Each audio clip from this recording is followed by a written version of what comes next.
ሰላም ጤና ይስጥልን። ምሳሌ ቀጣይ ክፍል። የቅድስት ቤተሰብ ሽምግልናውን ተቀብለዋል በደስታ። ቅድስቴ ደስ ብሏታል። ምክንያቱም ስንት ጊዜ ስትጠብቅና ስታለም የቆየችው ህልሟ ተሳክቶላታል። በጣም ደስ ይላል። ብሩኬም በጣም ደስ ብሎታል። ምሳሌ ራሱ ስትጠብቅ ስለነበረ እንዲሁም ደግሞ ቅድስቴ ቤተሰቦች ጋር ሽምግልና መላክ አለባቸው። ከዛ በኋላ ነው በሙሉ ልብሽ እማዬ እያልሽ ብትጠሪኝ ስትላት ነበር።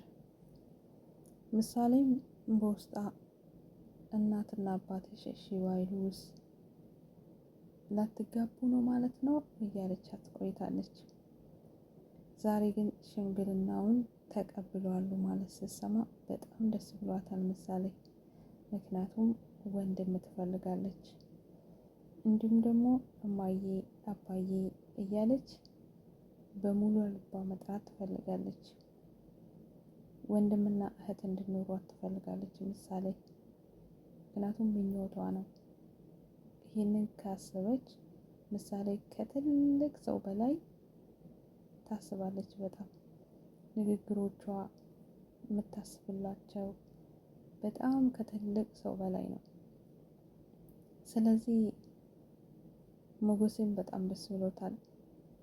ሉላዬም ጥሩ ትንፋሽ እየተነፈሱ ከነ ሞገስ ቤት ሆኖ ሽምግልናው ሄዶ እስከሚመጡ ድረስ እየተጠባበቁ ዳጣም ቅድስቴም እንዲሁም ብሩኬ ምሳሌ ሆኖ ቤቱን ፏ ብትን አድርጎ እነ በዱሊን ጠብቀዋል። የሚገርመው ነገር ቢኖር ጠበቃው ሚዜ ሊሆንላቸው ነው። አይገርምም? ከመጣላት ከመጨቃጨቅ ምቀኝነት ከመሆን አንድነትና መዋደድ መደጋገፍ እንዴት ያምራል መሰላችሁ። ጠበቃው በዛን ሰዓት ሞገስን እንደዛ ሲያደርገው ሉላ ላይም እንደዛ አይነት ነገር ሲሰራ እነሱ ንብረታችን ያስመልስልናል ጥሩ ጠበቃ ነው ብሎ ወዶት ቀጥሮት ነበረ ያኔ። እሱ ግን ሉላን ሊጠቀምባት ፈልጎ ነበር። ነገር ግን የራሱን ህይወት ነው ያመሰቃቀለ። የራሱን ትዳር ነው የበተነ። የራሱን ህይወት የማይሆን ቦታ ነው የከተተ።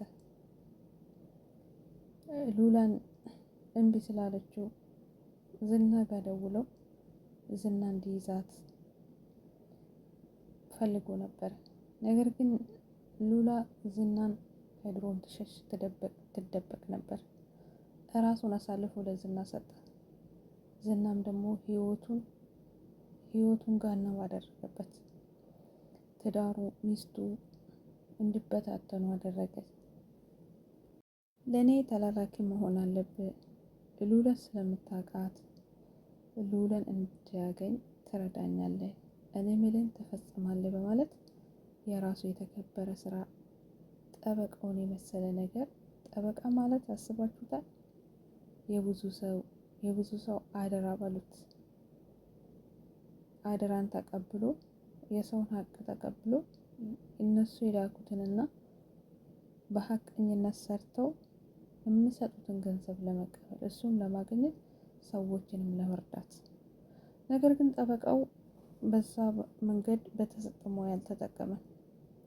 ሙያውን ወደ ጎን በመቶ የዝና ገንዘብ ወይንም ደግሞ እሱ ይጠቅመኛል በማለት ከእሱ ጋር ስራውን ጀምሮ ነበር።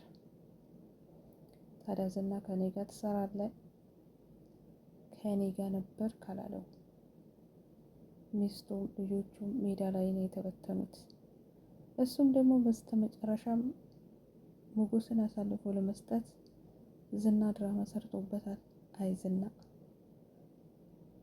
ታዲያ ፈጣሪ አሳልፎ አልሰጠምና ሞገስም አልተዋረደም።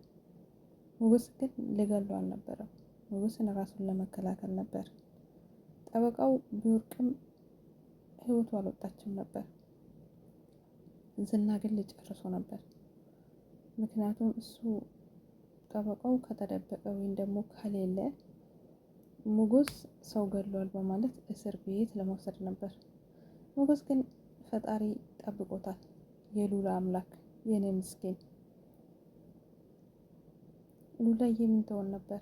ሞገስንም አታ ዝናንም አታ። ወይ ከዝና አልሆነች ወይ ከሞገስ አልሆነች። አስባችሁታል? ሞገስን ደግሞ በጣም ነው የምትወደው።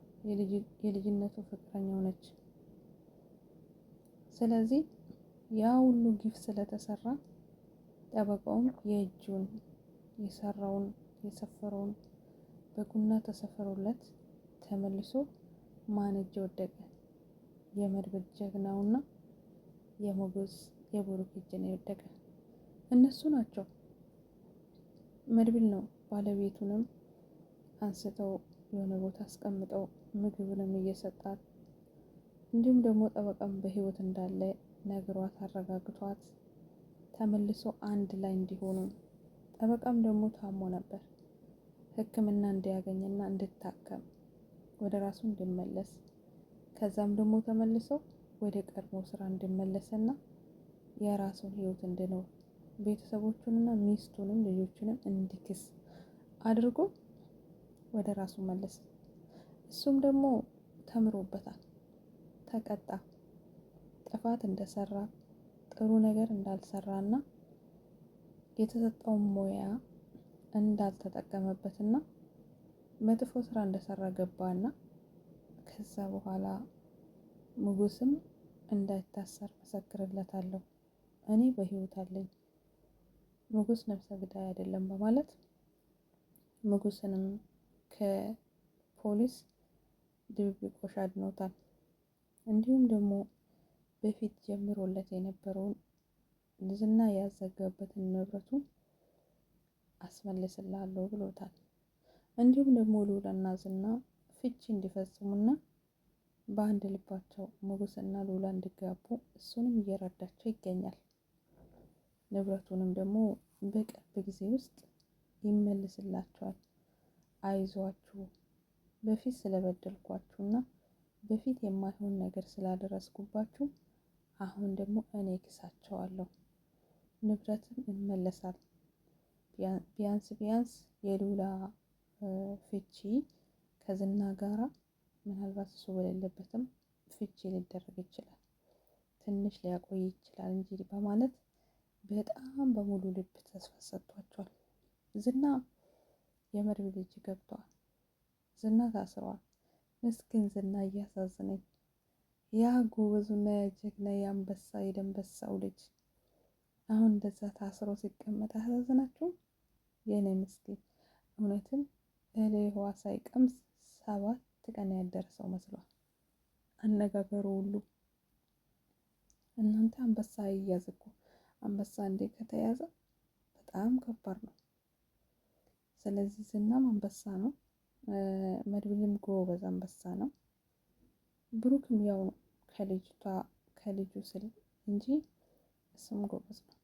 ስለዚህ አንበሳና አንበሳ ተጋጥሞ እንዴት ይሁን? ዝና መድብልም ሁለቱም ጎበዞች። ስለዚህ ዝና አሁን አሳዝኖኛል፣ የእነሱ እጅ ገብተዋል።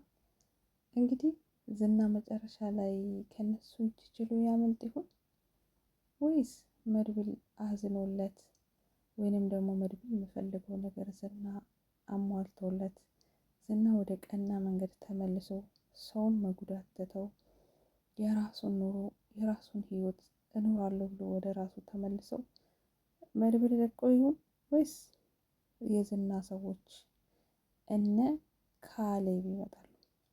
ካሌብ ወደ አዲስ አበባ ገብቻለሁ በማለት ለመድብል አሳውቆታል። መድብልም ጠላታችን አዲስ አበባ ገብተዋል በማለት ሁላቸውም ደንግጠዋል። ምክንያቱም ሽምግልና ተልኮ ሲመጡ የነ ቅድስት ቤት ሰርግ በሰርግ ድግስ በድግስ ሆኖ ነበር። ታዲያ ድግሳቸውንም በደንብ በደስታ አክብሮ እንግዲህ ሰርግ ወደፊት ነው። ሽምግልናም ሄዶ መጥቶ ሽምግልና ተቀብሏቸዋል። እናም በስተመጨረሻም የዝና ሰዎች ወይንም ደግሞ ካሌብ የሚባል ሰው ወደ አዲስ አበባ እንደገባ ሰምተዋል መድብል። ስለዚህ ቀጣይ ላይ ምን ይፈጠር ይሁን? መድብል ከካሌብ ጋር ፊት ለፊት ይጋጠማል ወይስ ድርድር ያደርጉ ይሁን በዝና ምክንያት? አይ ዝናዬ አይዞህ እንግዲህ ፈጣሪ ይሁን። መድብልም ደግሞ ራሱን እየጠበቀ እንግዲህ ጠላቶቹን መጋፈጥ አለበት። መልካም ቆይታ ይሆንላችሁ።